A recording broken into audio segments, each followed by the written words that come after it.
जैसे मैंने पिछले वीडियो में कहा था कि मैं कंटिन्यूअसली स्टडी कर रही हूँ ऑन जगन्नाथपुरी एंड मुझे वो बहुत ज़्यादा इंटरेस्टिंग होते जा रहा है। और भी फैक्ट्स पता चल रहे हैं और भी फैक्ट्स पता चल रहे हैं, जिससे मुझे इसमें भी एक्साइटमेंट आ चुकी है कि Jagannathpuri story, Krishna's heart, Jagannath soul, a legendary journey by जय Jagannath. So before I start, hello everyone, I'm Monali Naiko. Welcome to my channel नखरे वाली मोना। और अगर आपने मुझे अभी तक सब्सक्राइब नहीं किया होगा तो please to subscribe my channel. So let's go. How Krishna's heart became the soul of। Mahabharata के अंत में गांधारी को अपने पुत्रों की मृत्यु के कारण भारी क्षति और पीड़ा का सामना करना पड़ा था। उनका मानना था कि भगवान कृष्ण अपनी दिव्य शक्तियों से युद्ध को रोक सकते थे, लेकिन उन्होंने ऐसा नहीं किया। इसलिए उन्होंने भगवान कृष्ण को श्राप दिया कि अगले 36 साल बाद उन्हें और उनके यदुवंश को एक दूसरे को मारकर विनाश का सामना करना पड़ेगा और द्वारका समुद्र में डूब जाएगी। समय बीतता गया और 36 साल बाद उनका श्राप लगने लगा। क्योंकि यदुओं के बीच विवाद पैदा हो गया, उन्होंने एक दूसरे को मारना शुरू कर दिया, जिसके कारण द्वारका का विनाश हो गया और द्वारका समुद्र में डूब गई। एक दिन भगवान कृष्ण नदी के किनारे एक पेड़ के नीचे लेटे हुए थे। उसी समय जरा नामक एक शिकारी जंगल में आया और वो भगवान कृष्ण के लाल चमकती पैर की तलवार को हिरण समझकर एक घातक बाण चला दिया। जब उसने देखा कि उसका बाण कोई हिरण से नहीं, स्वयं भगवान कृष्ण जी के पैर में घुस गया है, तो उससे बहुत दुख और पश्चाताप हुआ। अपनी गलती का एहसास होते ही उसने बोला, हे भगवान, मुझे क्षमा कर दे। मुझसे अनजाने में बहुत बड़ी पाप हुआ है। इस पाप के लिए तो मृत्यु दंड भी कम है। जरा तुमने कोई अपराध नहीं किया है। तुम त्रेताया युग में बानर राज बाली थे, जिन्हें मैं पेड़ के पीछे छिपकर वध किया था, जो कि युद्ध भूमि के नियम का विपरीत था। इसीलिए मेरा मृत्यु तुम्हारे हाथों पहले ही लिख दी गई थी। तुम इस अपराध बोध से मुक्त हो जाओ। ये कहकर भगवान कृष्ण ने भौतिक दुनिया से विदा हो गए। दुखी होकर जरा अर्जुन के पास गया और उन्हें स्थिति के बारे में बताया। यह सुनकर अर्जुन ने गहरे दुख के साथ भगवान कृष्ण के अंतिम संस्कार किए। उनका पूरा शरीर राख में बदल गया, सिवाय उनके हृदय के, जो जीवंत और दिव्य था। अर्जुन ने हृदय को एक लकड़ी के तख्ते पर रख दिया और उसे नदी में प्रवाहित कर दिया। हृदय नदी में बहता रहा और बहुत समय बाद वह ओडिशा के महानदी तट पर पहुंच गया। वहां सब्र नामक एक आदिवासी समुदाय था। विश्वाबासु आदिवासी समुदाय का प्रमुख था। उन्होंने भगवान कृष्ण के हृदय को पाया, जिससे दिव्य चमक निकल रही थी। विश्वाबासु ने इसकी दिव्यता को समझा और एक गुप्त गुफा में नील माधव की मूर्ति के रूप में इसकी पूजा करते रहे। आदिवासी समुदाय के अलावा किसी को इसकी जानकारी नहीं थी। उस समय अवंती में इंद्रद्युम्न नाम का एक राजा थे। वह भगवान विष्णु के बहुत बड़े भक्त थे। हमेशा दिव्य देवता के एक झलक पाने के लिए उत्सुक रहते थे। एक दिन एक भटकता हुआ ऋषि उनके महल में आए और राजा से बोले, राजन, ओडिशा में भगवान विष्णु की पूजा नील माधव के भव्य रूप में की जाती है।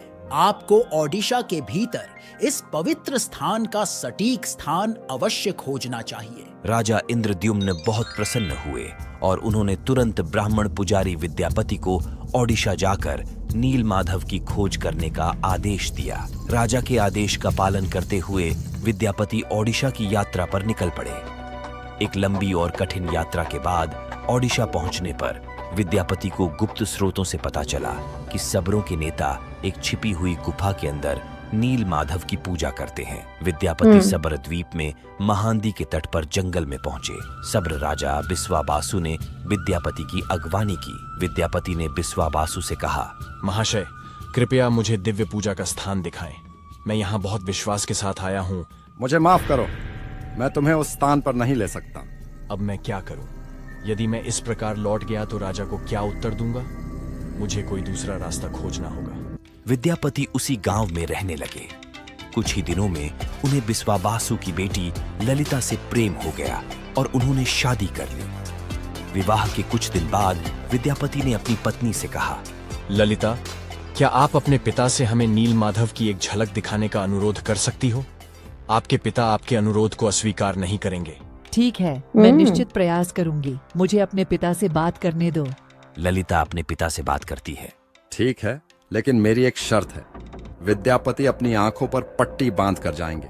विद्यापति ने शर्त मान ली, ओके। लेकिन चतुराई से कुछ सरसों के बीज अपने साथ ले जाते हैं। रास्ते में छिपी हुई गुफा का रास्ता याद रखने के लिए सरसों के बीज को गिराते हुए जाते हैं। गुफा में पहुंचकर विद्यापति ने नील माधव की दिव्य छवि देखी और मंत्रमुग्ध हो गए। गुफा से लौटकर विद्यापति ने राजा इंद्रद्युम्न को सारी बात बताई।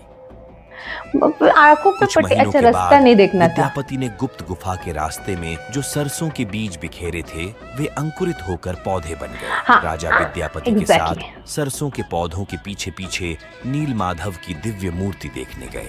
गुफा पर पहुंचने पर उन्हें वहां कुछ नहीं मिला। नील माधव गायब हो गए थे। निराश होकर राजा इंद्रद्युम्न महल में लौट आए। उस रात भगवान विष्णु उनके सपने में आए और बोले, इस संसार में मैं तुम्हें नील माधव के रूप में दर्शन नहीं दे पाऊंगा।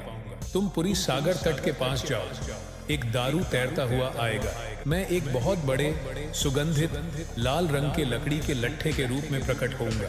उस लकड़ी के लट्ठे में सर्वत्र शंख, चक्र, गदा और पद्म के चिन्ह दिखाई देंगे। उस लट्ठे को बाहर लाओ और उससे 3 मूर्ति बनाओ, तब तुम मेरी आराधना कर सकोगे। राजा इंद्रद्युम्न ने इस संदेश का पालन किया और पुरी के समुद्र तट पर पहुंचे, जहां उन्हें वास्तव में एक तैरता हुआ लकड़ी का लट्ठा मिला। लेकिन राजा के सेवकों के अनगिनत प्रयासों के बावजूद कोई भी लकड़ी के लट्ठे को नहीं उठा सका। आखिरकार आदिवासी नेता बिस्वाबासु की मदद से लकड़ी के लट्ठे को महल में लाया गया, लेकिन कोई भी कुशल कारीगर उस लट्ठे से नील माधव की मूर्ति नहीं बना सका। हे राजन, ये लकड़ी इतनी मजबूत है कि इस पर हमारे किसी भी हथौड़े और छीनी का कोई असर ही नहीं हो रहा है। हमें माफ करे, ये काम हम नहीं कर सकते। जब यह कार्य असंभव हो गया तो भगवान विष्णु फिर से राजा इंद्रद्युम्न के स्वप्न में प्रकट हुए और बोले, राजन, देवताओं के दिव्य शिल्पी विश्वकर्मा की आराधना करें, वह इस कार्य को अवश्य पूरा करेंगे। भगवान विष्णु की सलाह के बाद राजा इंद्रद्युम्न ने दिव्य मूर्तिकार विश्वकर्मा से प्रार्थना की। तभी एक बूढ़े बढ़ई के रूप में विश्वकर्मा प्रकट हुए और उन्होंने राजा इंद्रद्युम्न से कहा, हे राजन, मैंने सुना है कि आप एक मूर्ति बनाने की प्रयास कर रहे हो।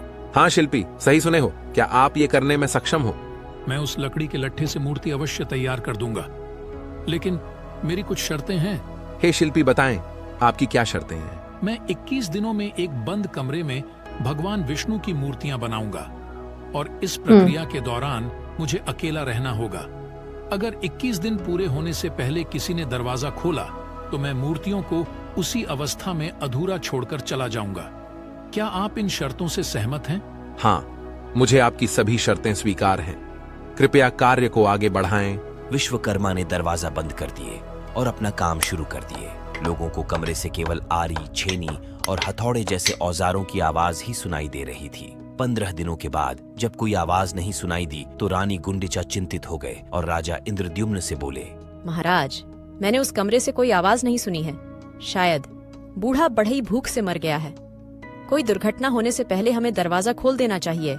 लेकिन रानी, उसने शर्त रखी थी कि 21 दिन से पहले दरवाजा नहीं खोला जाएगा। लेकिन महाराज, अगर वो वृद्ध बढ़ई को भूख प्यास की वजह से कुछ हो गया तो हमें महापाप लगेगा। हमें अवश्य दरवाजा खोल देना चाहिए। रानी गुंडिचा ने दरवाजा खोलने की जिद की।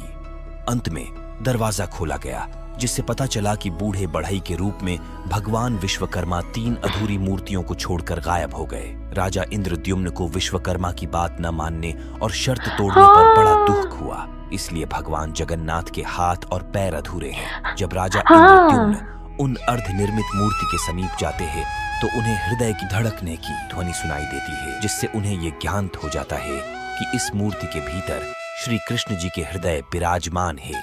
राजा इंद्रद्युम्न ने उन मूर्तियों को स्थापित किया जिन्हें आज भगवान जगन्नाथ, भगवान बलराम और देवी सुभद्रा के नाम से जगन्नाथ धाम पुरी में पूजा पाते हैं। और भगवान जगन्नाथ को दुनिया में एकमात्र जीवित देवता माना जाता है जो अपने भक्तों को सुनते, समझते और उनकी इच्छाओं को पूरा करते हैं। वाह वाह वाह, मुझे इतना पता है कि लाइक उनके दिल को कोई देख नहीं सकता। अगर किसी ने कोशिश की तो कुछ ना कुछ घटित हो जाता है। और और बहुत से ऐसे फैक्ट्स जहाँ पे पूरा ओडिशा या पूरा जगन्नाथ जहाँ पे है वो ओडिशा में जगन्नाथपुरी एरिया भी है ना, या भगवान जगन्नाथ तो है, ओके ठीक है। तो वहां पे पूरा इलेक्ट्रिसिटी जो है वो पूरा बंद किया जाता है जब नया ये होता है, तो इस वजह से कोई उनके दिल को देख भी नहीं सकता है, बस दिल धड़कने की आवाज आती है। एंड बहुत से स्टोरीज है जो मैंने सुने हैं, एंड जब कभी भी मैं उनको देखती हूँ और ऐसा लगता है कि उनके आंखों में आप जब देखते हो तो ऐसा लगता है वो हमें देख रहे हैं और बड़े प्यार से देख रहे हैं, डीप इनटू आवर सोल, एकदम एक अलग ही चीजें फील हो जाती है, बहुत अच्छा लगता है, दिल खुश हो जाता है। मेरे को बहुत बेहतरीन लगता है जब कभी भी मैं मतलब काश मैं उतनी लकी होती कि मैं उड़ीसा में होती तो मैं भी जगन्नाथ यात्रा में होती और फिर मैं दर्शन ले पाती। मेन तो दर्शन ऐसे सामने से देखना है, बोलते ना भगवान जी आपको सीरियसली सामने से देखना है मुझे, विदाउट एनी डिस्टर्बेंस। वो बोलते ना धक्कम धुक्की हो गया चलो चलो चलो, नहीं कोई पैर छूने भी नहीं देता, कुछ करने नहीं देता, वैसा विदाउट दैट एकदम शांति से देखना है, बोलते उस तरीके का। तो आप बताओ आपको कैसा लगा है video, in the comment section below. आप सपोर्ट करोगे तो ऐसे वीडियोस में ज्यादा लेके आऊंगी, तो जितना हो सके लाइक कमेंट शेयर से भर दो गाइज, हो सके तो सुपर थैंक्स भी देना, मेरे चैनल के ग्रोथ के लिए हेल्प हो जाती है। बाकी परत मिळालीचा